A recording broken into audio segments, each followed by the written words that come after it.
adik-adik, ketemu lagi dengan Kak Febri. Kali ini kita akan belajar materi IPA untuk kelas 7, yaitu klasifikasi makhluk hidup. Sebelum kita belajar mengenai klasifikasi, kita harus tahu dulu nih, ciri-ciri makhluk hidup apa saja sih? Ada yang sudah tahu? Yuk kita bahas. Yang pertama, ciri makhluk hidup adalah harus bernapas, menghirup oksigen dan menghembus CO2. Ciri berikutnya adalah bergerak, baik gerak aktif maupun gerak pasif. Kemudian membutuhkan makanan atau nutrisi untuk pertumbuhan dan untuk sumber energi. Selanjutnya tumbuh dan berkembang dari kecil menjadi besar, lalu berkembang biak menghasilkan keturunan dari jenis yang sama untuk melestarikan jenisnya. Makhluk hidup juga harus peka terhadap rangsang atau iritabilitas, contohnya seperti putri malu yang menguncup jika disentuh. Dan yang terakhir adalah mengeluarkan zat sisa atau ekskresi. Jika salah satu ciri yang sudah kakak sebutkan tidak ada, maka benda tersebut tidak bisa kita anggap sebagai makhluk hidup. Selanjutnya kita belajar mengenai ilmu yang mempelajari tentang klasifikasi makhluk hidup atau taksonomi. Tujuan dari taksonomi adalah untuk memudahkan dalam mempelajari makhluk hidup. Ikan tingkatan takson berikut ini ya, mulai dari yang tertinggi itu kingdom, lalu phylum untuk hewan atau divisi untuk tumbuhan, dilanjutkan dengan kelas, ordo, famili, genus, dan yang paling terakhir adalah spesies. Dua individu dikatakan satu spesies apabila disilangkan menghasilkan keturunan yang fertil. Selanjutnya, kita akan belajar mengenai sejarah sistem klasifikasi. Dulu, pertama kali sistem klasifikasi ini ditemukan, hanya ada dua kingdom, yaitu Plantae dan Animalia. Di mana Plantae memiliki ciri tidak dapat bergerak aktif dan dapat menghasilkan makanan sendiri, sementara Animalia dapat bergerak aktif dan tidak dapat menghasilkan makanan sendiri.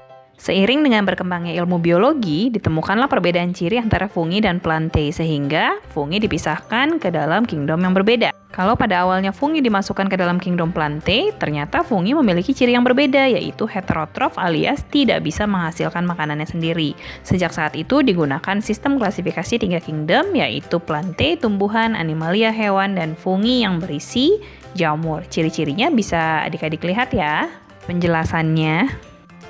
Seiring dengan berkembangnya ilmu mikrobiologi, ditemukan mikroskop dan lain sebagainya, muncullah kingdom yang baru, yaitu kingdom Monera, di mana Monera memiliki ciri uniseluler prokariot. Apa itu prokariot? Prokariot artinya tidak memiliki membran inti, tidak memiliki membran nukleus. Sementara 3 kingdom yang lainnya, yaitu Plantae, Animalia, dan fungi, semuanya eukariot. Hanya Monera yang memiliki ciri uniseluler dan prokariot.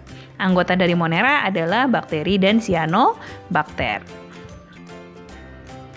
Nah, selanjutnya ditemukan lagi kingdom yang baru, yaitu kingdom Protista, di mana kingdom Protista berisi makhluk hidup yang diambil dari kingdom-kingdom lainnya, seperti ganggang yang diambil dari kingdom Plantae, kemudian ada protozoa dari kingdom Animalia, lalu ada jamur air dan jamur lendir dari kingdom fungi. Nah, keempat kingdom Plantae, Animalia, fungi, dan Protista semuanya eukariot alias memiliki membran nukleus. Sementara hanya Monera saja yang prokariot dan uniseluler. Prokariot tadi apa? Tidak memiliki membran nukleus. Nah, sistem klasifikasi 5 kingdom inilah yang kita gunakan hingga saat ini. Jadi sekarang kita menggunakan sistem klasifikasi 5 kingdom. Oke, berikutnya kita belajar mengenai sistem penamaan makhluk hidup yang ditemukan oleh Carolus Linnaeus. Sistem penamaan ini disebut dengan binomial nomenklatur atau sistem tata nama ganda. Sistem penamaan ini dilakukan agar semua makhluk hidup di dunia memiliki nama universal ya. Harus memiliki 2 kata, di antara kata kedua dan ketiga ada spasinya, dan seterusnya kalian bisa baca ya adik-adik.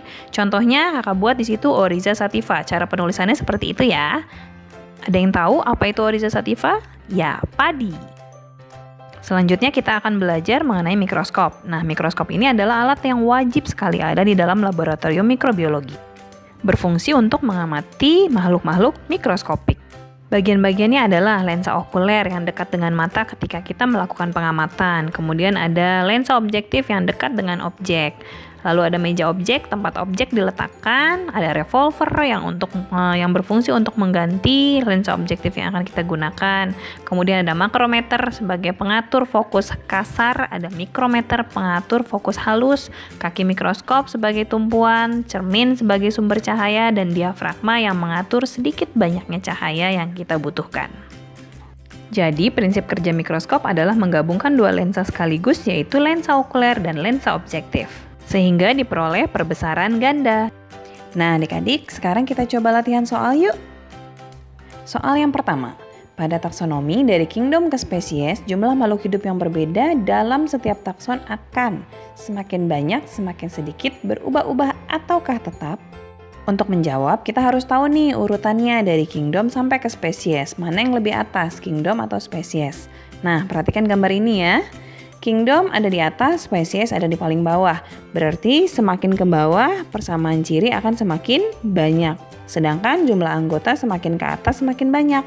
Kalau dari kingdom ke spesies, berarti jumlah anggota akan semakin sedikit. Begitu ya, perhatikan gambarnya baik-baik lalu adik-adik pahami.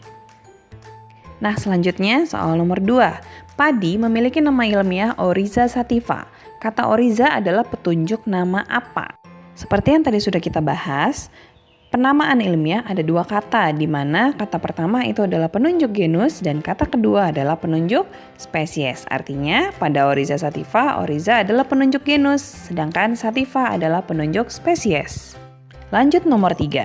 Semakin dekat hubungan kekerabatan makhluk hidup, maka akan semakin banyak apanya? Perbedaan sifatnya, keragamannya, persamaan sifatnya, atau keunikannya. Nah, masih ingat gambar yang tadi ya? Semakin dekat hubungan kekerabatannya artinya semakin ke bawah dan persamaan jadi semakin banyak. Jadi jawabannya adalah semakin dekat hubungan kekerabatan semakin banyak persamaan sifatnya. Selanjutnya soal nomor 4. Euglena kurang cocok jika hanya dimasukkan dalam animalia karena Euglena juga memiliki ciri yang dimiliki oleh Plantae yaitu Euglena memang istimewa karena memiliki flagel untuk alat gerak aktif seperti animalia, tetapi juga memiliki klorofil sehingga autotrof dan dapat berfotosintesis. Suatu sel memiliki ciri bersel satu atau uniseluler, tidak punya membran inti alias nama lainnya prokariotik dan menghasilkan makanan sendiri. Dimasukkan ke dalam kingdom apa? Nah, kalau sudah uniseluler dan prokariot sudah pasti Monera.